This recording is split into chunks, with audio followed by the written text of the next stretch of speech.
Alright, what is going on, guys? Back with another video, cranking these out recently. So today, simple diet structure that's going to get you to 12% body fat in 2026. So this video, it's not going to be specific foods, but it's going to be how you should think about structuring your meals around your day and around your training.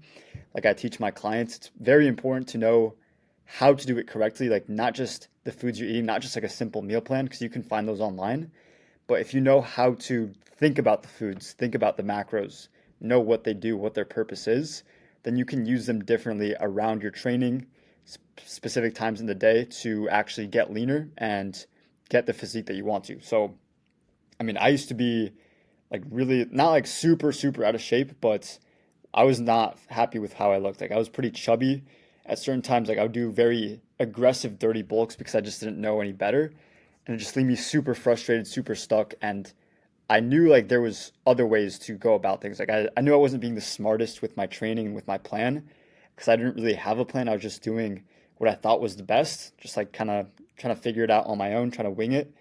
But yeah, I just did not look that good. And this is kind of what I look like now. I think this was about a month ago. I mean, looking fucking decent. But yeah, let's get into the actual info here. So basically, what we're doing with the structure of the plan is macronutrient manipulation. You can manipulate when you eat certain macros throughout your training and throughout your day, just depending on what the certain outcome is that you want. So basically, your protein should be spaced out in every meal, hitting leucine threshold. So this is basically the amount you want to hit. This is how you want to think about it. So spacing out protein every meal. And if you don't know what the leucine threshold is, it's basically at least 3 grams of leucine, which usually from most protein sources, you want to hit around 30 to 40 grams at least. So I know there's like a big, I haven't seen this in a while, but when I first got into lifting, there was a big thing where it's like you can't absorb more than like 40 grams of protein in one sitting, which it's not true. But that only came from hitting the leucine threshold, which is basically that amount that you want to hit at least. Because if you're not hitting leucine threshold, you're basically not turning on mTOR, which is like the muscle building switch in your body that allows you to build muscle. You're not turning that fully on, so you're not going to get the most from that protein window in that certain time. So if you can hit leucine threshold a few times throughout the day, then you'll be in the best spot. And then carbs, you want to focus this around your workout window. So what that means, basically pre and post workout is when you have the majority of your carbs. Think of it like a window. So this is like your training time, and then right outside of it is the window. So this is that workout window is right here. And then outside of that window, we're going to have our fats. So you can basically change this around just depending on when you train. And I'll show you guys actually how to structure this as well. I go over this super in depth personally with my clients. So little side note, if you do want to work with me directly, I'll leave the link in the description as well to schedule your call. And then the amount of carbs you can do is just based around training demand. So I have a little bit of a different approach on this. I like to do carbs based on training demand, and then you're filling in the fats as well. So most people say to get your fats in and then fill in carbs for the rest of the calories that you want to eat. I think carbs should be equal to training demand. You don't want to do too many carbs because then you'll just be reliant on burning carbs. You're not going to be metabolically flexible, so you're not going to be able to burn fat as fuel as well, which you want to be able to use both sources so you can stay as lean as possible.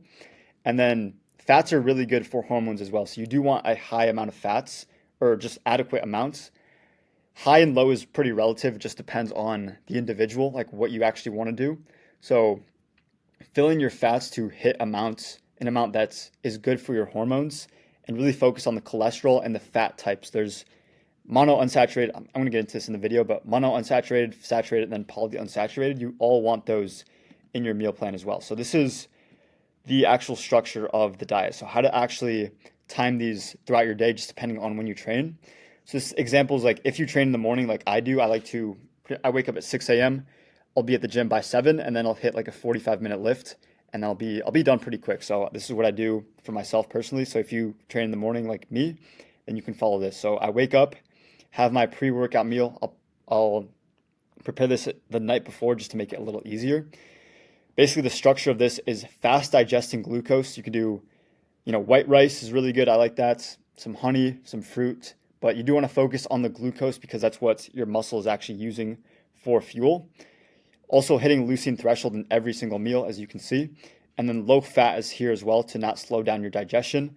Then go lift, let this digest for like at least 30 minutes. Ideally, I do like 45 to an hour.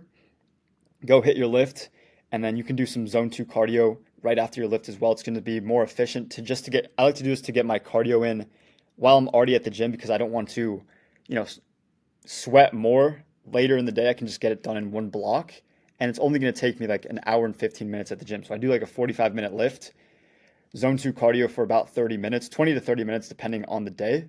And then I'm done for the day. I can just go home and not really think about working out for the rest of the day. And I'm still getting the most effective results from this.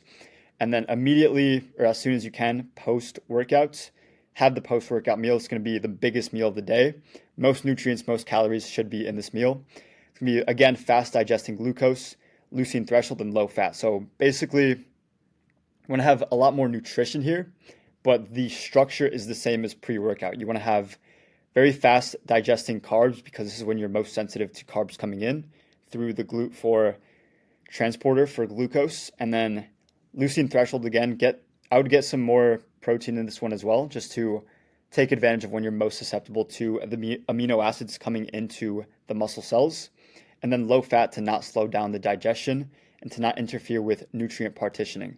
And then the third meal, it depends on your structure as well. Like with my guys, I can really give a specific plan just based on schedule and just like individual availability for eating and like preparing things as well.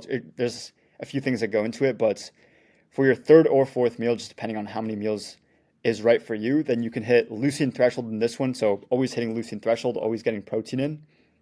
This one's going to be higher fat because, again, it's outside of the workout window, like we mentioned here. And then lower carb, because we don't want to mix high carb and high fat meals. If you know about the Randall cycle, you don't want to mix those two macronutrients together, because it's going to lead to more fat storage and worse nutrient partitioning overall. So we do want to master nutrient partitioning. I did skip this part in the last slide. Basically, we're biasing more of our calories and our nutrients to muscle cells so that the calories that we eat can actually be biased more towards that and not stored as fat. So it's going to be really, really good to stay lean and get the most out of your structure. Then rest day example. So timing is not as important here because we're not having the workout window. Like I mentioned earlier, this does not exist on a rest day. Side note, on rest days, I would still get some expenditure in. So you could do some zone 2 cardio, but the timing just is not as important. You do want to at least hit steps or get zone 2 cardio in just to get that in. Space protein out. So you do want to hit certain, like at least 3. I mean, you could do 2, like it just depends, but space out the protein throughout the day, hitting the leucine threshold. Lowering our carbs on rest days because we don't have the training demand. Going back to this, based on training demand is our carb intake. So on rest days, we're not going to have as much. So we're going to lower the carbs and keep them slow digesting, because carbs are going to spike our insulin. So slower digesting carbs don't spike insulin as high. And we're going to keep the insulin sensitivity as high as we can, which is only going to allow us to build more muscle and lose more fat in the long run. And then higher fats on this day. So compensating for the lower carb, we're going to up the fat intake a little bit. I like to do a lot of like cholesterol rich fat types. So like eggs are really, really good.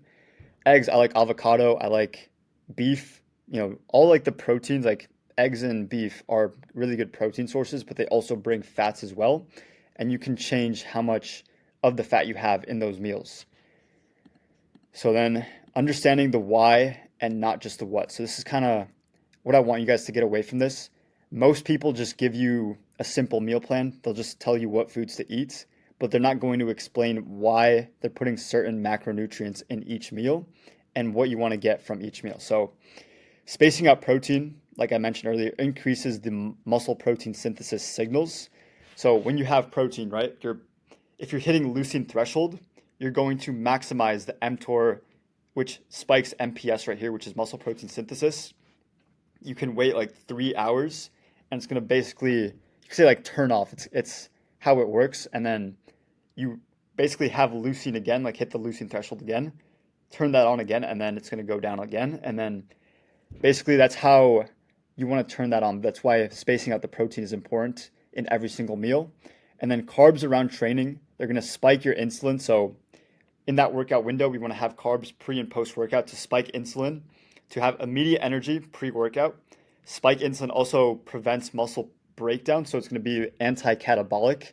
So when you're lifting, you're not going to be breaking down muscle for fuel. So I know a lot of people talk about like fasted lifting, which it can work for some people if you are adapted to it.